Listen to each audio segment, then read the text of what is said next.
Jean-Charles de Menezes to be killed, and basically allowed us to let our troops go to war as well, and I just don't agree with it. So, as well as wanting the language to be dance and people to see the roots in slavery and lots of other elements as well that the music and the dance has, I also wanted to take the words out because I was kind of sick of words, you know. And my experience in the Deep South, which you know, you go there with a little bit of trepidation, like thinking, is it really as racist as you hear and as right-wing as you hear? And I'm mixed Jewish as well, so I also have a take on that. You know, at one point people are thinking you're English there, and then, you know, occasionally it's like, oh, that's a Jewish name, isn't it? And, you know, then I'm saying, yeah, so what does that mean here to you? But I really took to Southern Americans. It was really a culture shock. They were really fantastic people on all sides of the communities. Yes, there's still divisions, and you see that in the film, as you've seen probably. You know, you have that bit with Zydeco where, you know, there's the same music. One crowd's completely black and one crowd's completely white. It's exactly the same music. But they were really some of the most warmest, incredible people. And I've been lucky enough to travel a lot. And, you know, it was heartbreaking for me being there, seeing Katrina happen. And heartbreaking when you see the image, seeing what American governments do and our government as well, and then seeing what the image of Americans is here and finding they're not like that at all. And not only that, I think Europeans have a kind of superiority complex towards Americans, and it's unwarranted because the so-called backward Deep South people I met were more polite and more sophisticated and better educated than I was at their age, for sure. Yeah. You know, when I think about the kids you see in the Memphis Hood doing, well, they're not breakdancing, it's a completely amazing form of dance. Like, do you know the kids I mean? Yeah, by fire? I know, yeah. It's like, it's incredible. Just, you know, it's not incredible maybe through being so technically adept. It's just incredible because of all those the styles that are in there, from, you know, a little bit of breakdance, but more mime dance and, you know, computer games. They call it buck and wing, which comes from the same form of dance that you saw in the first shot of the film. On the boards. Yeah. So these words have survived. Buck was named for, as you probably maybe know, for buck dancing was male slave dancing. And so these words are all in the language. But then in that form of dance as well, you have like steps they call the Indian. So after Indian dance. So I learnt a lot. The film's for anyone who doesn't know, the film's 50 minutes long. It's the cut that I saw was around 50 minutes long. Yeah, that's the final cut, yeah. And so, you know, you have a whole raft of different people. As you said, you kind of travelled that area and kind of moved from area to area and you know, you filmed all these people. How did you find them? Was it something that you set up beforehand, before you went out there, or you kind of just went on this voyage of, because I felt like I was on a voyage of discovery. Oh, great. as I was seeing I was going to ask you. Yeah. Oh, it's fantastic that you feel that. I just had 3 contacts. I had contacted the producer who reissued Harry Smith's anthology, and he gave me the name of someone in Kentucky who co-edited a series of essays called Communities in Motion, and her name was Susan Spalding. And then so I went and saw her first, and she put me on to someone.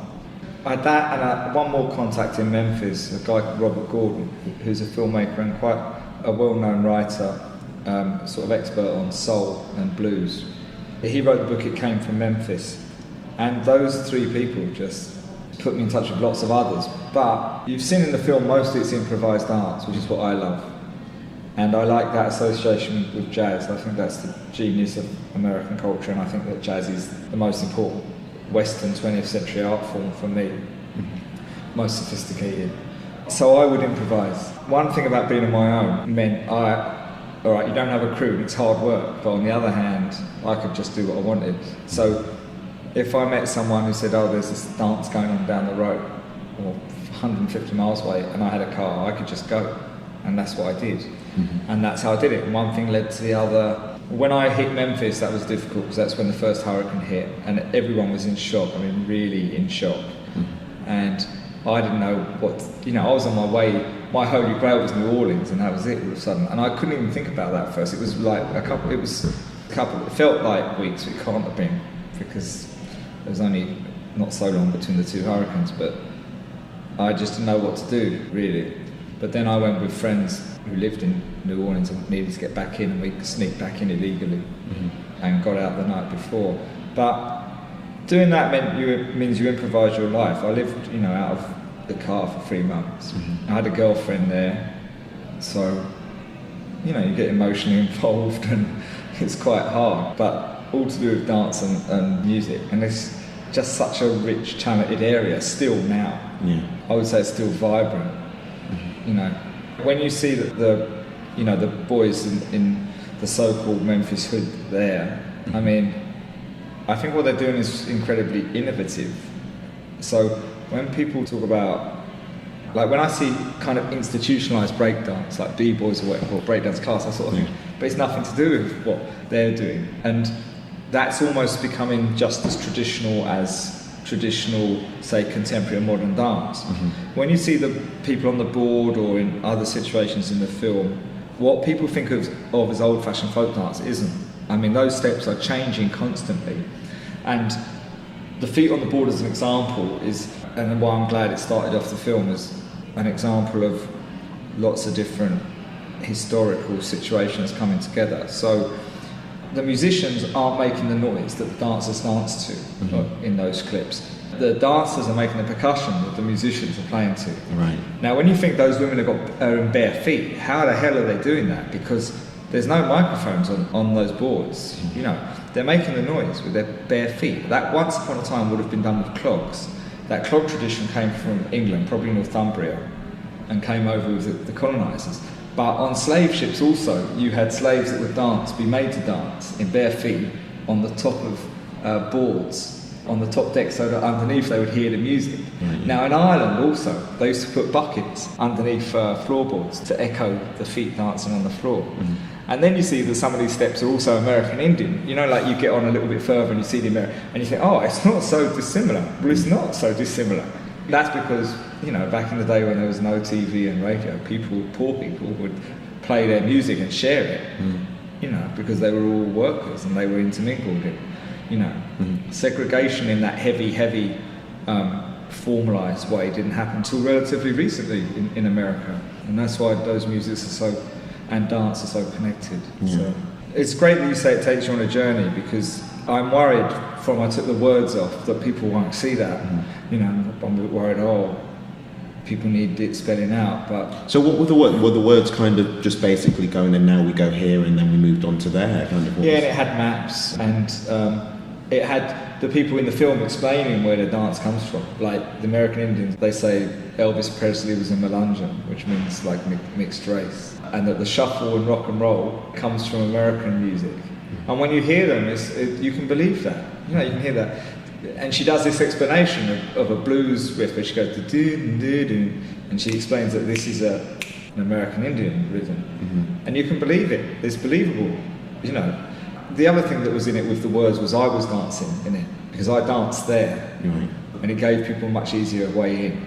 But then I just did a workshop in Brazil, and I showed a version of this before I got to this end one, but pretty similar. And one woman got it, like the first shot, she knew what the form of the dance. She said she knew it came from a mixture, even though it was white people dance, she knew it also had an African tradition. Just intuitively she could tell that. And then another woman who was a dance student, she started crying when she saw the first shot. It kind of immediately raised an emotional touch, something that she'd seen, I think in the forests in Brazil, to do with dance. And you can't ask for more than that. And then I don't think it matters. You can be touched on that emotional side, quite regardless of some of the political or anthropological things that we've just discussed. But maybe subconsciously those things are there. I think one of the things that took me about the film was how giving the dancers were. There's scenes where people are dancing and it's in a room with other people and they're dancing, so I can kind of see that more those people are, they're happy to be dancing in public. And then there's that older woman who's dancing and her grandkids, presumably grandkids watching. I think great grandkids. Who's kind of watching. But she's just dancing, she's kind of really going for it, and you can see that she's putting her all into it. Was it, you said there that you danced as well, is that how you got them to relax with you? You're some stranger who's turned up with a camera and gone, dance for me. It's kind of, how do you get them to ease into that. Yeah, sometimes I had dance with people, but with Ruth I hadn't. But Ruth loves dancing and loves kind of showing that off, and rightly so. And she wanted to kidnap me. She said she didn't want me to leave. You know, you have a certain novelty value being English, and they quite like that. But they're very warm people. Some of the warmest I've ever met, which is again not how we think of. Well, the South is renowned for its warmth. You know, that's the image of it. But also, I'm just honest when I go in these situations.